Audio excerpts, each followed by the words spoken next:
Hey everybody, welcome to Cannonball Sports. We're two college students with a passion for sports. My name is Joey, my co-host is Zach. Today's going to kind of be our QB episode, so we're going to be previewing the guys coming up in this draft. I know we're a couple months early, but me and Zach both love talking about the draft, and it's just really exciting for us and everything. And we're also going to talk about, we've been doing this for a little bit of time, so we're going to talk about some of our predictions we made back before the 2018 draft class. And it's kind of funny, so I thought it'd be good. We'll start off with 2018. Baker Mayfield. Zach, what do you remember saying about Baker Mayfield? I believe I said that I thought he was going to be a bust with his attitudes. Yep. Yeah, we both said right on? We both said he was really talented, but we thought he lacked the work effort, and both of us said that he should not go number one. No, I don't even remember who we said who it thought should go. We'll get to that. But okay. I did say though that he might go to the Browns, but so I kind of predicted that one. Oh, I remember who I said I thought would go number one. It was Barkley, right? I thought Barkley should go. He did not. I thought Barkley was the best player in the draft, but I didn't think he'd go number one. Wait, which Barkley? Saquon. Oh yeah. We both said the Browns should take Saquon Barkley, but I think that was later. But okay, both of our favorite quarterbacks was Josh Rosen. Really? So okay, well, we were real wrong about that. That shows you a little bit of I guess the credit you should take from us talking about this. I mean, we both definitely have a lot of fun doing this, but I mean, Skip Bayless thought EJ Manuel was going to be a franchise quarterback. So really, I mean, like the people who do this for a living get it wrong. So it's kind of funny to think about how things kind of end up. And then Sam Darnold, we both said he should stay at USC because at the time there was a conversation about him staying at USC. And actually, when you look at all these guys, I think he might be like one of the better guys, honestly. But like I kind of like Sam Darnold more than most people. And all I really said about him was like the interceptions are the main thing, and that he needed to kind of calm those down. And that problem has persisted with him. All right. So well, I'll take your word for it on that. Like I still think to this day he should have stayed, developed a little bit further. I think he rushed himself just a little bit, but whatever. He's there now and he's making more money than us. So whatever. And Josh Allen, both of us said that we liked him. Also, we both said for some reason that we didn't think he'd be a good scrambler, even though like now that's like what he mostly does. Well, because he's enormous, so that's why I just kind of assumed. So he didn't do it that much at Wyoming. I remember now when you like look at his Wyoming film, he kind of ran it a little bit, but I don't know. We both said he's mostly a pocket passer for some reason. I was like listening back to that. I was like, why did we say that? But it's all right. Lamar Jackson, Zach, you called him average. Well, I mean, I just think that one's kind of funny. You said he's mostly a running back, and he's not an NFL quarterback. And I said he would be amazing in the right system, and he has a better arm than most people think. So, well, I mean, you got to remember that I'm watching him at a college level where he did rush for more touchdowns in his college career than he threw for. I do remember I remember though. I always liked his delivery. Like he slings that ball out, and he still does that. So I like the flick of his wrist. Yeah. He'd be flicking that, and then the GOAT. The guy that me and Zach both love, Mason Rudolph. I said he was my favorite prospect at quarterback. Zach compared him to Tom Brady, and we both said that he should be on the Patriots. Well, okay, so I think that so we're wrong on literally every front, I'd like to say. Possible. Not good. Lost job to third string quarterback Bucky Hodges. Devlin Hodges. And Devlin Hodges. Bucky is Duck Hodges. Yeah, who's Bucky Hodges? That's somebody. I think that that's a guy from Virginia Tech. Like a NASCAR dude or something. No. Bucky Hodges is tight end for the Lions. Yeah. Lost to Duck Hodges. And is not on the Patriots, and is a possible racist, apparently, according to Miles Garrett. I gotta stand by. I mean, his college run, it was nice. Yeah, don't let the air raid I liked watching him in college. And then, so when the draft came around in 2019, we weren't doing the podcast, but my two favorite guys were Dwayne Haskins and Daniel Jones. Those are like two guys that I was talking about with like friends and stuff. And I mean, Daniel Jones looks pretty good. Dwayne Haskins. The one thing I like about Dwayne Haskins is he shows like steady improvement every week. If you kind of like look at his numbers and stuff. So I do like both those guys. I mean, we don't know enough about him quite yet to make a call on him, but yeah. Okay, so getting into these guys, the 2019 class, there's already been a ton of news on these guys, a bunch of trade rumors and stuff like that. Excuse me. But So we're just gonna we're doing a little bit more detail this year. I'm gonna say what I thought about each quarterback. I'm gonna give some fits for them team wise, and I'm gonna do some comparisons. And I also have all their numbers pulled up if you want to know anything, Zach. All right. And so yeah, we're kind of going in order of where I like them in the draft, and where I've been seeing them in mock drafts, except for Jordan Love, who is at the bottom because I think he's sort of a special case. Okay. And so yeah. But so yeah, we're gonna start with Joe Burrow, who of course is probably most likely gonna be the number 1 pick, barring something crazy happening. Should be Chase Young, but that's not Yeah. this episode. But So what I did for every quarterback was I watched their best game for 2019, except for Jordan Love again. I watched their best game and I watched their worst game, and I sort of went by passer rating unless they only threw the ball and then they like got sat. You know, if they threw the ball like 18 times and got sat, I didn't look at that. okay. So with Joe Burrow, his best game, of course, against Oklahoma in the playoffs. I agree. Yeah. And his worst game was against Auburn, and I believe they lost, and I think he threw like 2 interceptions. They went undefeated. They went undefeated. Oh, yeah, wait, They yeah, went my 14-0. bad. Yeah, it was Or against 15-0, Yeah, he excuse threw like 2 interceptions, and his passer rating wasn't great. So Okay. I looked at Auburn. But Auburn, of course, really solid line, really good defense. Oh yeah, best defensive line in football Yeah. overall. Yeah. So, well, Joe Burrow. college level. His biggest skill is against the zone. You can't beat him with zone coverage. He'll just pick through it, and part of that is due to his line being really good, and part of that is due to his improvisation. So when you kind of don't give him anything, he can sort of make something work. He'll just wait it out, and he won't get sacked very often. And yeah, and another thing you like about Joe Burrow is his improvement you saw every year, even in college. So in college, he always got better, and mostly from the end of 2018, where they lost to UCF in the, I forget what bowl, Peach Bowl. And then when you go look at them this year, of course, going undefeated, being totally amazing team. But that is also, he has great talent around him. So you have to consider that. So his mechanics are excellent. And what I saw from the Auburn game was that at times he wasn't great against the blitz. That is probably true to like Zach said, Auburn having a really good defensive line. They did get to him a couple times, and that's the only negative I have on him, is at times he's bad against the blitz. So you got anything about Joe Burrow? I mean, nothing really like different from what you said. I agree that when you send pressure on him, I feel like because I feel like he did have such a good offensive line at LSU. Is a couple of the years that he started there, he just didn't really have too much of a problem with being pressured. In the NFL, he will. So it's more like a situation whether if like teams want to do that against him, but like then again, if he is able to like channel those skills on not ignoring the blitz but escaping and getting the ball out quicker, then going man on man against him isn't great either. So I feel like also it's also worth mentioning, it's really huge mentioning that he has 4 wide receivers that are going to get drafted. Mm-hmm. He had 4 or will get drafted this year or are going to get drafted in subsequent years. So he had a really, really good receiving core as well.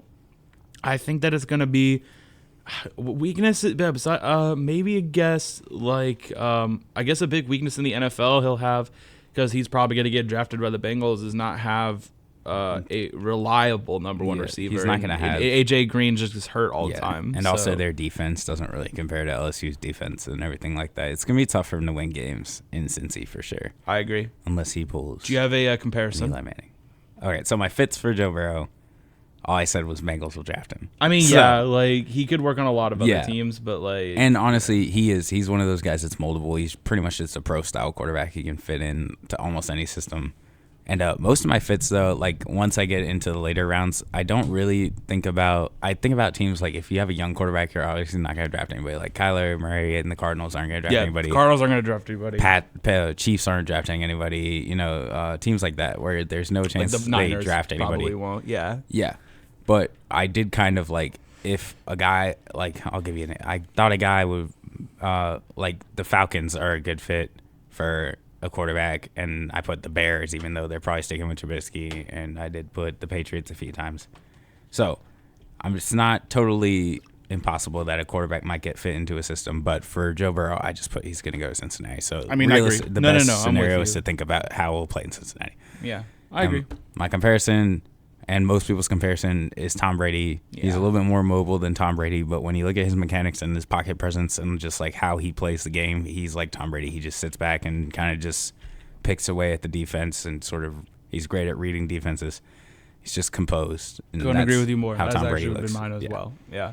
So- By the way, I think it's worth mentioning that when we compare these quarterbacks, we are not saying that Joe Burrow was going to Yeah. be a 6-time Super Bowl champion. Yeah, and We he's are not going to come talking into the strictly league as good as Tom Brady physically either. Yeah. and how they try to win their games. And Not when that you- they're going to be when incredible. you watch the guys who they look the most like, even if it's not like as good as that person yet, it's sort of how they play. Yeah, you know? I think that's worth mentioning. Yeah.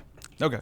And then, so I'm the next guy I have, and so there's kind of a like right now in the first round, a lot of people have a bunch of quarterbacks going, and like somebody's gonna fall. So right now, like the four first round quarterbacks seem to be Joe Burrow, Tua, Justin Herbert, and Jordan Love. Somewhere in that order, those guys are gonna go in the first round, and there's no doubt that one of those guys is probably gonna slip into like the 20s or something. So the second quarterback I'm gonna talk about, I just put Tua. So I'm not saying he's better than Justin Herbert or Jordan Love, but I kind of am. So Tua, I'll start off with, I'm a fan of him. I think he's a great story. He comes from a really nice family. He came all the way to Alabama from Hawaii to play for Nick Saban. I really like him. I think that his rewards outnumber his risk right now because, of course, there's a danger in taking him to the hip. But I actually did see last night on ESPN, apparently he's going to throw for teams. Yep, I saw like that he's too. already at that point. So there are some risks to taking him. Of course, he might have to sit for a certain amount of time. And so his worst game was against Tennessee, and his best game was against Ole Miss. And I'll pull up the stats now. Also, in that Joe Burrow, in his worst game, he only threw one interception and one touchdown, so it's kind of like All right. his worst game was still a pretty good game. So Tua against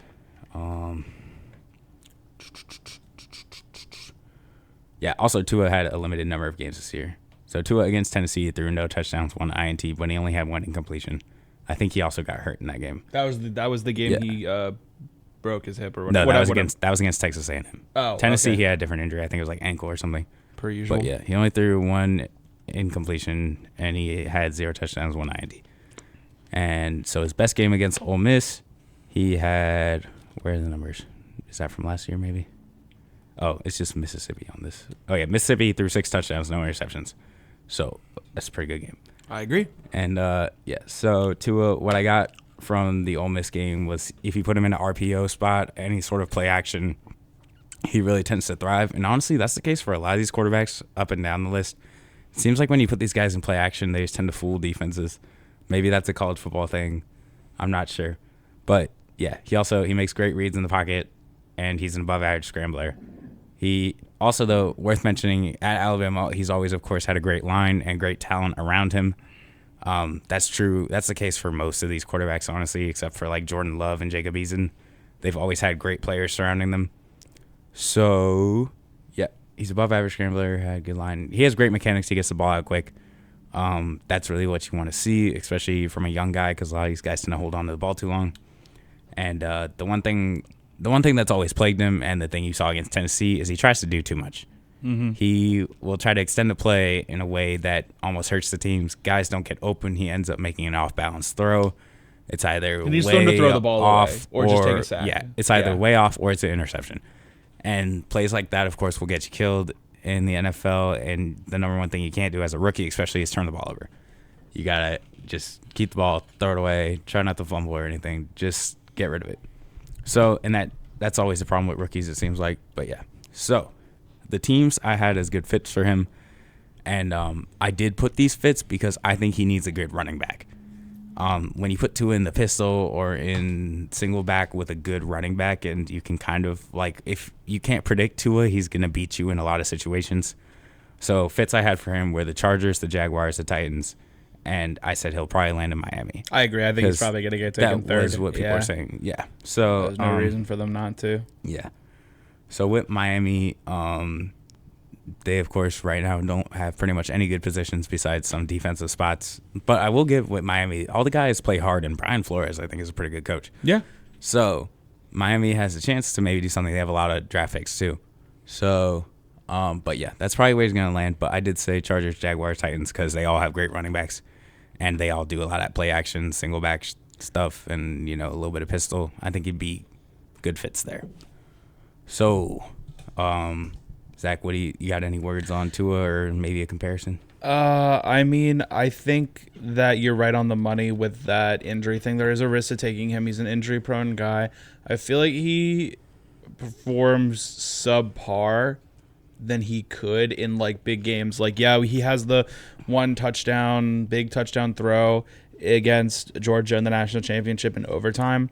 But I remember watching in other years that he's played, he struggled against LSU this year, I believe, right? I don't think he was bad, but I feel like the team wasn't rallying around him as much. Oh, no, that was the backup quarterback, Matt Jones, or whatever his name was. Mac Jones. When Tua played LSU this season, he threw 4 touchdowns, 1 INT. Well, no. They lost that game, though. Yeah, because LSU, yeah. Yeah. So, And but also he one only of those threw was super 52% garbage time. accuracy. So really, like 3. His And accuracy wasn't great, but so really 3 touchdowns. I mean, it was 4 technically, but it was garbage time. It was like with 4 seconds left or something.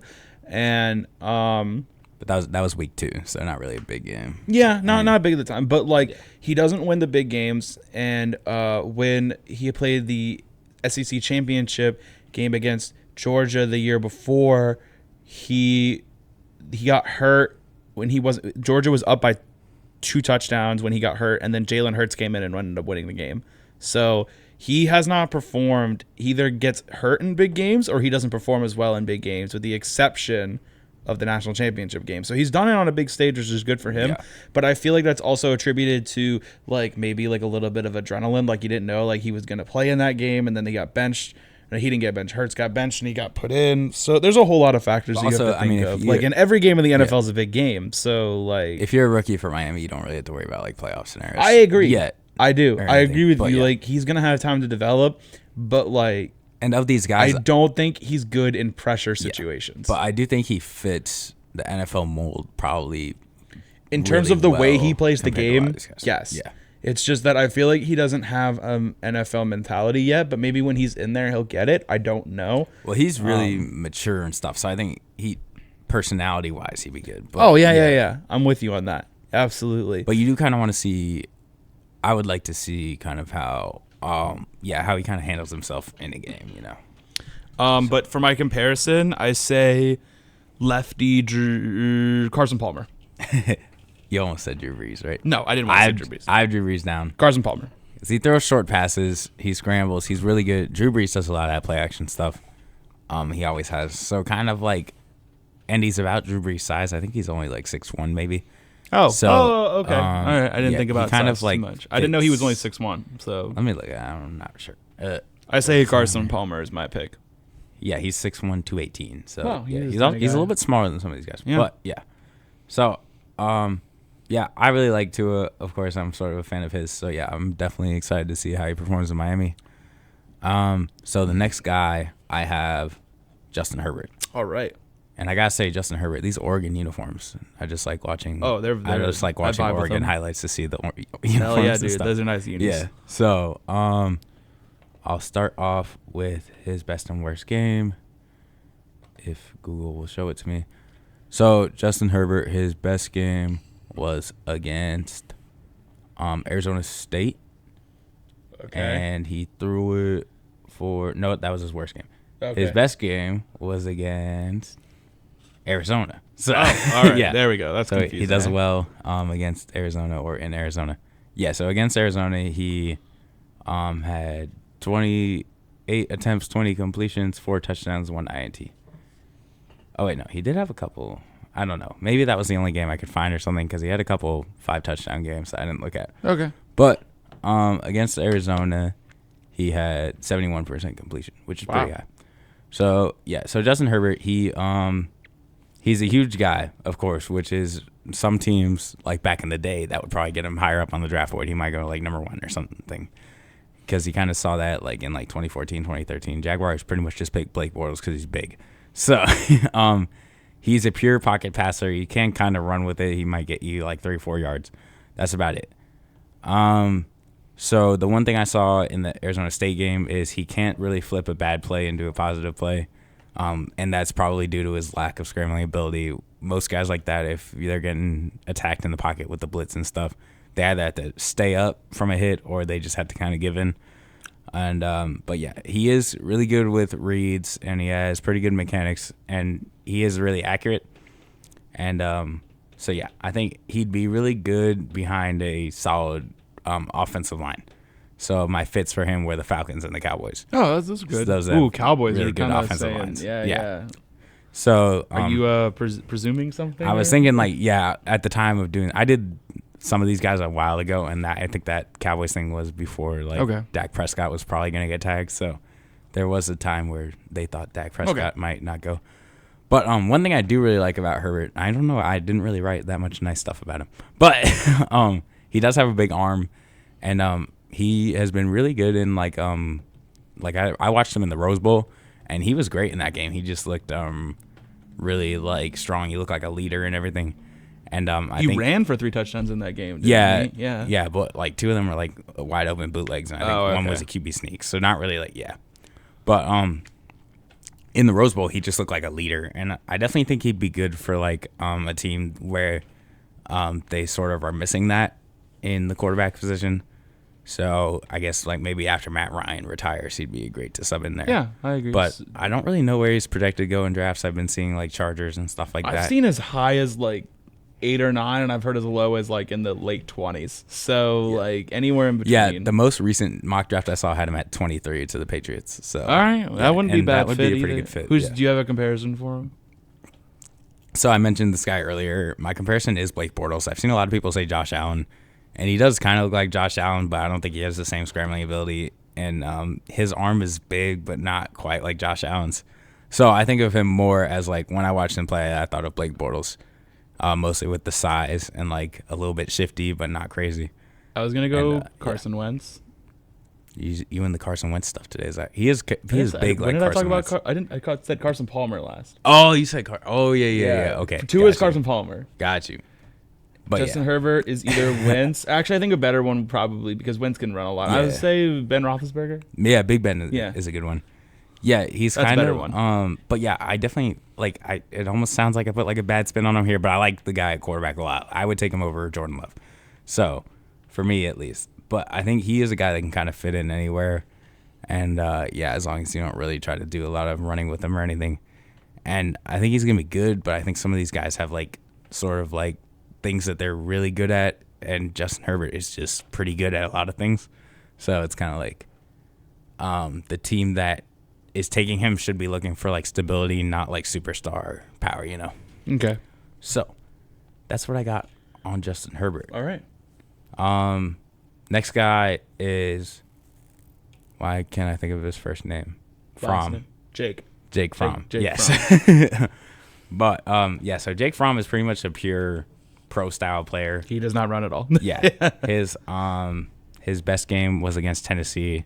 And one thing I had about him is he makes all the reads. So he's not like Jordan Love is kind of a one read quarterback. Like if his first read isn't open, he's going to struggle to find somebody else.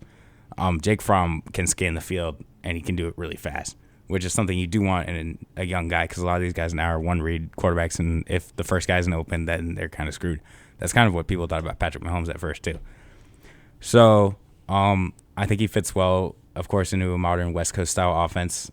He's best in short pass scenarios, and he would do well with like receivers that can like get him some rack yards and stuff like that.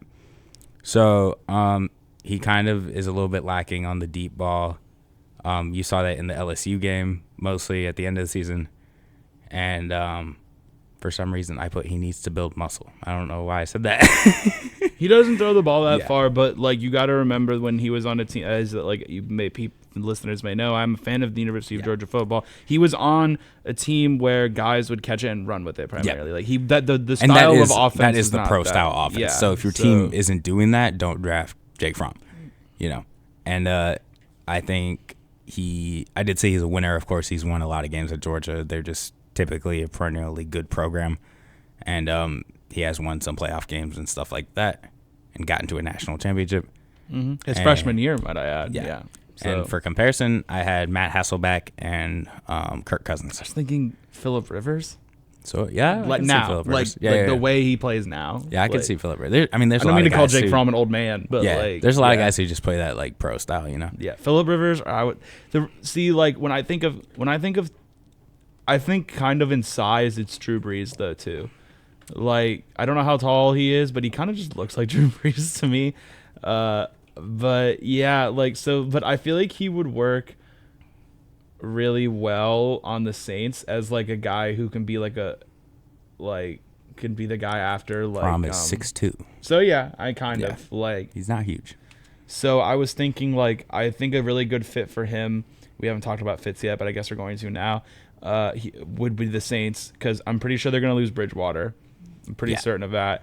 So he could be like Breeze is coming back next year officially, so I feel like he could learn under Breeze for a year, and then he. It would be good for him to go to a spot where he could definitely learn for a little. Takes Patriots. Yeah. Or I think I mean we've been saying Chargers a lot, but also the Chargers, Falcons maybe too. I do have Chargers. Yeah. So the only two that you Packers, didn't list that I had were Titans and Bears. Okay, Packers maybe if Aaron Rodgers is getting old. I mean he's getting. A lot of people don't realize he's in his like mid-late 30s or something. So like maybe Packers. And when you look at the Titans, they kind of run that pro style. And also Jake Fromm kind of is like Tannehill a little bit without running as much. No, I got you. But yeah, in terms of like size and like arm talent, I would say he's a lot like Ryan Tannehill. I agree.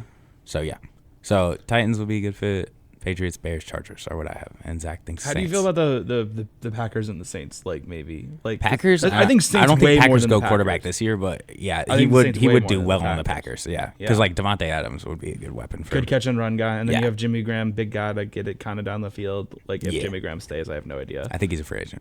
Oh, okay. But Well, he then never might mind. stay.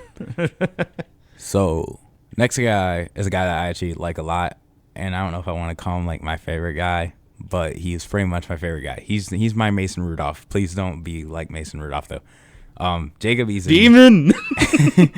Jacob Eason, great size, mechanics, and arm talent. I think he has the best arm in the draft. Some people say Jordan Love. I definitely think it's him. No, Jacob Eason can throw it farther than all of them, if that's what you mean. Well, Like, I think deep ball, you arm, mean? like arm talent, just like he can make almost any throw. It's gonna be not always perfectly accurate, but like not even just deep ball, just like in general. Like Patrick Mahomes is a guy that they say he has great arm talent. Okay. Throwing it far is good, but throwing it like arm talent is just like overall. And he's a little bit raw, but if you can sort of train it into him, then he can make it. He just puts insane zip on the ball, and you saw that in BYU was his best game. And he knows when to check it down, which is a lot of things that are tough with these guys. Just knowing when to kind of get rid of it, or they get rid of it too soon, and that's something that I'm gonna get to with another guy. But yeah, and he the one thing he doesn't do well, and this I got from the Cal game, which was his worst game. He doesn't really throw it well like towards the middle of the field. He's really good on slants and like out routes where he can like put some zip on the ball, but when he needs to kind of like loft it in the middle or like get it between a safety and a linebacker, he'll struggle. And I think his best spot that you can sort of put him in is when you're doing like 5 wide single quarterback, because Washington did that a lot and he was really good in those scenarios. And so because of that, I put Saints as a good fit for him because they do a lot of shotgun and Patriots. Okay. So, yeah, I think he should sit for a year, but if you put him in now, I think it's sort of like a risk-reward scenario, almost like Patrick Mahomes. Like throwing him now might be risky, but, he could be really great. And, yeah. So my comparison for him was actually Josh Allen. I think he's more accurate, but he's less mobile. He's a little bit mobile, but not quite Josh Allen level. He's big. Yeah, and he's huge like Josh Allen. But yeah, I think this is spot on. The accuracy and everything is really insane. And like just watching his highlights, I mean, if you haven't watched Jacob Eason highlights, just go do it just because it's fun to see somebody like he just throws it hard and like that's just kind of cool to see. See, that's my Like, comparison to Jacob Eason is Joe Flacco because he's big, throws it really hard, can throw it really far. But like, oh, by the way, like I think it's worth mentioning. I yelled "demon" when he said Jacob Eason's name. He was a Georgia transfer and he transferred to Washington. He did it for lack of a more vulgar term. He did it very distastefully. You made a lot of people transfer with Jake Fromm, so what. You made a lot of people transfer just by starting Jake Fromm for 4 years. Yeah. So yeah. Well, no, 3 years. He's a junior. Yeah. 3 years. Well, Jacob Eason did it very distastefully. I forget who's the guy at Ohio State right now. Fields. Justin Fields. Yeah. Justin Fields. Him, I kind of understood because And the other dude, Tate Martell. I don't. he- Martell. No, he was Ohio State. He was Yeah, at yeah, Ohio yeah. State. My yeah, bad. So like, I mean, like I got Justin Fields because when he was a sophomore, when he was coming in, the coach Kirby Smart basically told him, you will have the starting job, I guarantee, your sophomore year, and we just kind of didn't give it to him. So like I kind of get it. So I get why he transferred.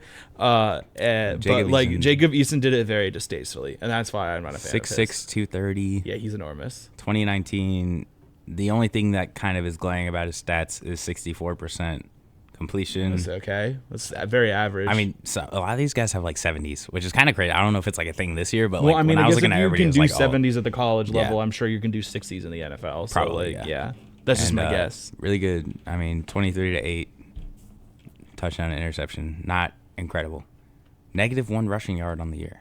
Wow. I mean, like I'm not expecting, but he's not getting good. He's not going to get paid to run. Yeah. So who cares? And he punted the ball twice. That's Oh wow, kinda good for interesting. him. But yeah, so Jacob. Congratulations. But yeah. All right. So the next dude we're gonna do gonna guess is Jalen Jordan Love. Hurts. Oh, okay. Whoops. Jordan Love will be last. Oh, okay. Jalen Hurts. I just closed this page, but Jalen Hurts' worst game was LSU. His best game was against Houston. The thing, of course, everybody knows about Jalen Hurts is the excellent mobility he had, and of course his story. Real mature guy. He supported Tua totally when he got benched, and then he stayed another year just in case something happened. Won some more games with Alabama, and then he said, "All right, I'm out, going to Oklahoma to be the guy." And Oklahoma did make him the guy. And one thing you notice when watching his film is that Lincoln Riley really made the playbook for Jalen Hurts. Yes. Which is something that if he's going to succeed in the NFL, absolutely has to be done with him. There's no question about it. You can't fit Jalen Hurts into a system that's already existing. That's why I know I'm going to So- jump ahead a little bit. But that's why my comparison to him is Lamar Jackson. And that is the comparison that most people hold. But when you think about Lamar Jackson, he's so much better than Jalen Hurts. But I'm going to get to that. So, yeah, what you see with some more stuff with Jalen Hurts, I called him a chunk player because you never really see him going for big plays. And it seems like Oklahoma's playbook was always crafted to get like 11 or 12 yards. And that's like what he always did, whether running or throwing it. The deep ball at times is really, really good. And other times it's just kind of shaky. And when it's shaky, he's usually not throwing to CeeDee Lamb. And when it's really good, he's throwing to CeeDee Lamb. So if you get him a guy like CeeDee Lamb and he can throw that deep ball and CeeDee Lamb can beat his man and have the speed to get there, that's when he looks really good. But if you don't give Jalen Hurts good receivers, he's not going to be really throwing the ball deep at all. Do you think like a team like, because I know you're a Jaguars fan, like teams that like have those like multiple draft picks can get both of those guys, so he has a guy that he's comfortable with? That would kind be of interesting. I think CeeDee Lamb is going to be a top 10 pick, or top 15 at least. So you're going to need to have a pick somewhere in there. and But, like in yeah. like the 20s at least. It doesn't have to be CeeDee Lamb, but it would have to be like a Tyreek Hill style, like somebody fast who can also beat people like DeAndre Hopkins, Michael Thomas, one of those type of dudes. like a very reliable guy. Yeah. Not really. Like I didn't really think about that too much in my fits, but we'll get to that. Yeah, I mean, like, I'm just Yeah. totally theoretical. Yeah. Is what I'm talking And about. the thing where he also gets beat, he does look confident in the pocket. I'll say that. But when he does get beat is when he becomes predictable, which is what happened against LSU. Mm-hmm. His worst game. When you know he's throwing it in passing downs, like 3rd and long, he really struggles. So in spots like that, he's not the guy you really want out there. But when you can keep getting those first downs and those like 10-yard plays, that's when he's successful. And when you don't know what Jalen Hurts is going to throw at you, he's going to beat you a lot. Yep. So Very unpredictable guy. yeah, that's where he does well. And Oklahoma, of course, great receivers, great line. So you have to consider that when watching his film. But yeah, and another thing I had, he takes too long to get the ball out and clear passing downs, and he also throws a lot of screens. But a lot of these guys do that because that's just the college offense. And my fits for him, Seattle, which I guess kind of fits that. He got DK Metcalf, Tyler Lockett. They're not getting rid of Russell Wilson anytime soon, but I put him down. I actually said Miami would be a good pick because they have a lot of speedy receivers, and Okay. they're kind of just starting fresh. So I think they could build it around him, And I also said Carolina because also they could build it around him, and they had Cam Newton, so they kind of know how to use a rushing quarterback there. Yeah, that's actually not bad. So, and also they had guys like DJ Moore, really good. Christian McCaffrey would be good for him. Christian McCaffrey's really speedy. Ooh, you got a good point. Yeah, and also I never thought about Carolina. Oklahoma did a lot of things where they would like snap it to the running back, which was kind of cool because they would like snap it to the running back and do read option with Jalen Hurts. It was like really weird. I don't know, but yeah, okay. I'd have to see that. Yeah, that's and cool. Jalen Hurts was really good in the option, of course. So anywhere that can sort of set him up like that, or who's getting like I was also thinking Matt Rule is new to Carolina, so that he could build a new system that kind of works with that, even though he didn't really do that in college. But yeah, he's a guy capable of making a new system, and Carolina's starting fresh. So my comparison, not Lamar Jackson, I said RG3 with a bigger build, because Jalen Hurts isn't really skinny. He's got like some weight to him, which I like for a rushing quarterback. He's bulky. So he's only listed at 218, but he looks a little bit bigger than that. So yeah, but Zach is right in the Lamar Jackson comparison because you do have to build a scheme around him, but Lamar Jackson can do a lot more with the arm, I think, than Jalen Hurts can. And like they do their same style of play, but like it's like I will such say a the different same level. thing I said about Lamar Jackson as I will Jalen Hurts. He's a running back that can throw the ball. Like, Yeah. maybe that wasn't a good comparison, but like, and it probably isn't because I remember when I don't know if his best game was his first game, but I remember in the first game of the season, I think he had like 6 passing touchdowns and like 1 rushing touchdown or something crazy like that. Like, it was ridiculous. Like, or there was a game where It was he had like 6 passing touchdowns or 6 touchdowns total. I think that was the Houston. It was towards the beginning of the season that I remember.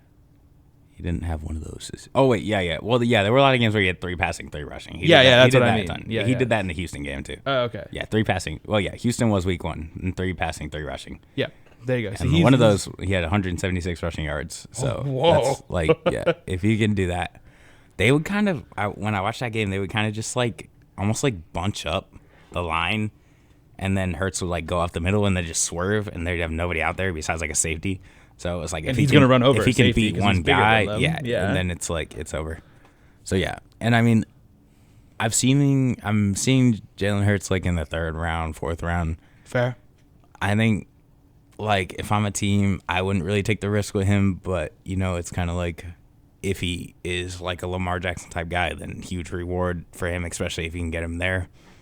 So yeah, that's sort of what I'll say with him. I think it would be smart for Carolina to keep Cam Newton and then go get Jalen Hurts. And if he can learn, that's probably that's the single best guy that Jalen Hurts can learn from is Cam Newton, you know. And so if he can get the arm a little bit stronger and everything and just sort of like watch Cam Newton for 1, maybe even 2 years, then, you know, he might come out there and just blow it up.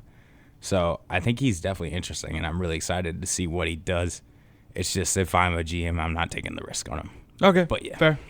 So I get it. this is a lot of talking. Jordan Last up, is going to be Jordan Love. So we're finally getting to him. And he's had rankings all over the place, you know, because he's an interesting case because his 2018 was sensational. Utah State only had 2 losses. And then this year they get new coaches, new players, and they're just awful. And you can't pin it all on Jordan Love. And it's interesting because, like, some people think, like, a guy who went through something like that might be more ready for the NFL because he's already experienced adversity in having a ton of his coaches switch and having to play for a bad team. And he hasn't always just been that guy living the lavish life like a guy like Tua or a guy like Jake Fromm. Maybe, like, he hasn't always been, like, the guy. You know, he's had to struggle. He's not had great guys around him. And he does have a lot of arm talent, but he definitely is prone to mistakes. So, yeah. So, what I have on him, he's very composed, and he has great mechanics. His best game was against UNLV, and in that game, he sort of, like, heated up. Like, it was almost like NBA Jam. Like, he just kept making completions. So, like, if he throws a deep pass or something like that on the next play, he's going to have another great throw. So, that was against UNLV. I don't know if he does that very often. But, yeah. And he is that one-read quarterback, but he throws. If that read is a deep ball, he always throws a great deep ball. His worst game was against LSU.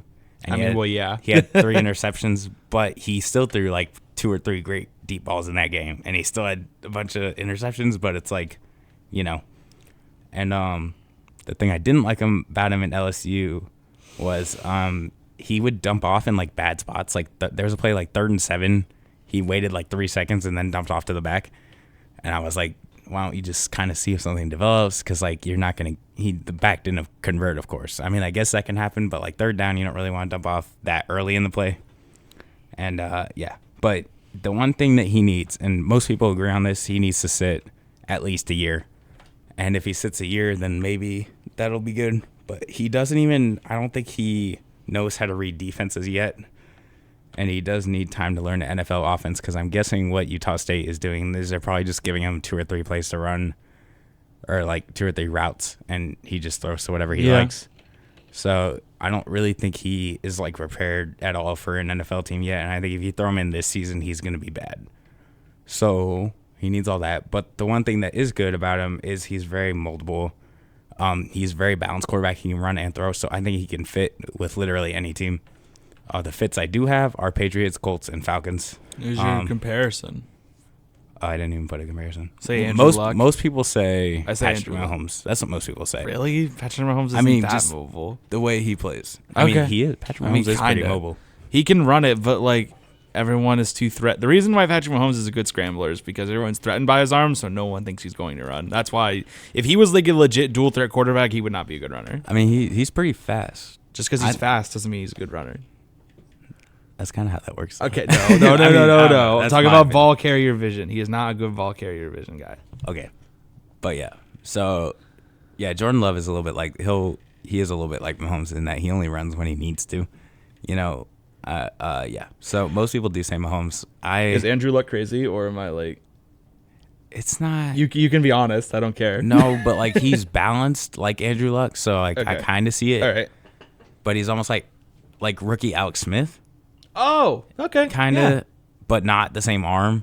I feel that. Like, I don't know. Like rookie Alex Smith, if Alex Smith could throw a crazy good deep ball.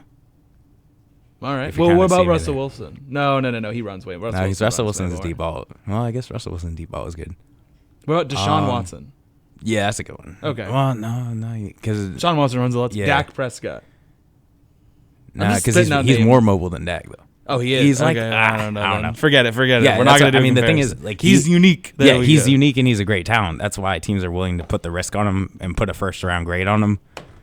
But like, it's I've heard him going as high as the third quarterback off the board, and I've heard him. I've seen him at second. I've heard him as low as the third, as like the third, fourth, even fifth round. Yeah, so that's why he's crazy. So it's like, it's really about how much risk you're willing to take, and if you think he's going to be like that Mahomes kind of guy, where if he sits for a year, he's going to be like crazy coming out the gate. I think right now the draft experts have him at like in front of Herbert, though, right? Yeah, I've been seeing him usually like around Herbert or in front of Herbert. But I would take Herbert over him. I mean, we got a month and a half to go, and he's got to throw still and stuff. So who knows? Yeah, and I mean, the thing that's hard to tell with him, and if he came out, I don't think he was eligible in 2018, but if he came out in 2018, he would have been one of the top guys.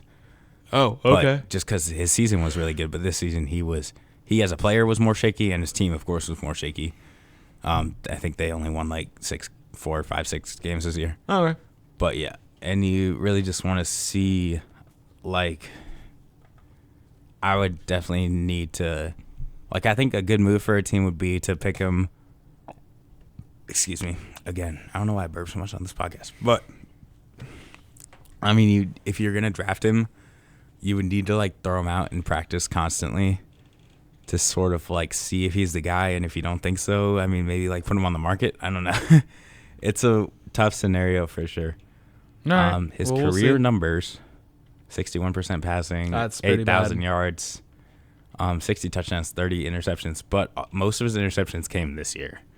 Like last year, he only threw 6 interceptions. Oh, okay. And then this year he threw probably a lot, double digits. So it's not really this part right here isn't. Well, okay, wait, I'll find out this year. Yeah. So this year he threw 17 of those 30 INTs. 17 in how many games? I'm assuming 12 or 13. Yeah. Not great. 12 games. Not great. So he threw most of his career interceptions in this one season. And I'll get you his 2018 numbers because like you can see how good he was that year. I mean, I guess he is a junior, so he might have been eligible in 2018. 2018, 2018 you have to be a redshirt passing, sophomore. So 3,500 passing yards, 32 touchdowns, 6 interceptions. So those are great numbers, and it's kind of like when you watch him, you just kind of like, it's like he has really bright moments, and then other times he looks really shaky and unconfident.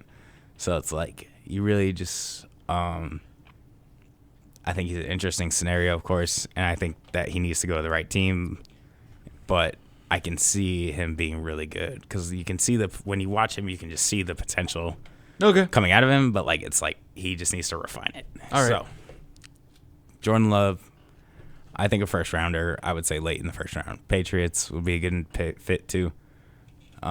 Patriots, Gold Falcons are my fits. So he needs to sit behind a guy like Matt Ryan. I'm in this situation. I'm saying Colts sign Phillip Rivers, and then Falcons, Matt Ryan. Patriots. I guess Patriots, he wouldn't really be sitting behind somebody unless he get like Bridgewater or something. I don't know. Okay. Patriots, it would depend. But yeah. So, and then I have many reports on 2 guys that are probably going to go late round that are just kind of interesting guys. Nate Stanley from Iowa. Don't know who he is. He's been like a 3-year starter. He's pretty good. He's big guy, definite pro style because that's what they do at Iowa. But he lacks the accuracy to be a difference maker. And honestly, I want to see him play in the XFL because I think he would dominate XFL just watching him because he kind of looks like really good Landry Jones. If that makes sense. And Landry Jones did pretty well in the XFL until he got hurt. And then Steven Montez, he's very balanced. He has great mechanics. And I think he'd be a really good backup. So I think Steven Montez potentially could be a starter if he goes into the right scenario. But I think he's probably the top tier of like these later round quarterbacks. Oh, all right. So he's going to go like 5, 6, 7. What college is he from again? Colorado. Oh, okay. So yeah. He also had Laviska Shenault, or however you say it. He's a really good receiver. I know what you're talking So, about. Yeah. So he did have a really good receiver in Colorado, but I think he's really good on his own. Whew, that was a ton of talking. I'm kind of tired. But yeah. So, me and Zach, of course, are really excited for the draft. And I'm excited to see where these quarterbacks go. And I guess we'll come back to this in like a year and see how stupid we were. Yeah, that'll be fun to know. Yeah. But yeah. So we do have a side note. I'll let Zach open it up. We're going to talk about the new NFL game coming out. Me and Zach are both epic gamers, dude. Yeah, so I saw on Google Trending today that there's NFL 2K. It's coming back, 2021. The new game's coming out. Actually, since it's 2K21, it might be coming out in 2020. Well, no, they said that year ahead thing. The game isn't going to come out till 21. All right, never mind. But yeah. But yeah, I think I was really excited about it. Back in the day, it was a really fun game to play, and there was a lot of. I recently just got a PS2 and an NFL 2K5 like a couple weeks ago, actually. So it's kind of funny that this happened. But yeah, and I do like NFL 2K5 so far. I already broke my first PS2 controller, so I do. There's a controller in the mail though, so I'll be playing it tonight. And the thing with NFL 2K is like the rushing is perfect. Oh, I've heard that. You can run the ball way better than Madden. So it's like really realistic. And I use the Jaguars, of course. So I'd just be killing it with Fred Taylor. I get like 200 yards every game. So, but yeah, that's fun. And this game can't be like a sim style game. So it's probably going to be like an NFL Street game. So that'll definitely be really cool because they haven't made NFL Street in like since like 2008 or something, right? It's been a while. Yeah. Yeah. And that one sucked. So yeah. So also boycott Madden. Don't buy Madden. I'm telling y'all right now. If you buy Madden is a copy and paste every year. So with NHL, but I actually like NHL. But like, this is the first year I'm boycotting Madden until they improve something. Cause like, I didn't buy 20 either. I got 20 and I hated it, and I ended up returning it 19, to go get FIFA. Yeah. Like, well, so is 18. No, it's like 19, but even worse. 18, 19, and 20 are all the same, in my opinion. But yeah, because I played 20 at a friend's house. It's the same. Yeah. Everybody, if you're listening and you're an Epic gamer, don't buy Madden. So that's actually wait good advice. And get the NFL 2K. Or just don't be an Epic gamer or go out and talk to women. Wait until don't talk to women. Wait until there is a sim style NFL game, sim style 2K game, and then they can directly compete. Because if there's direct competition, maybe Madden will pull something cool because they're actually being tested. So, capitalism. Don't buy Madden. All right. We're right about every single QB. If you disagree, you're wrong. Okay. Even though we were wrong 2 years ago. No, never lost. All right. Peace.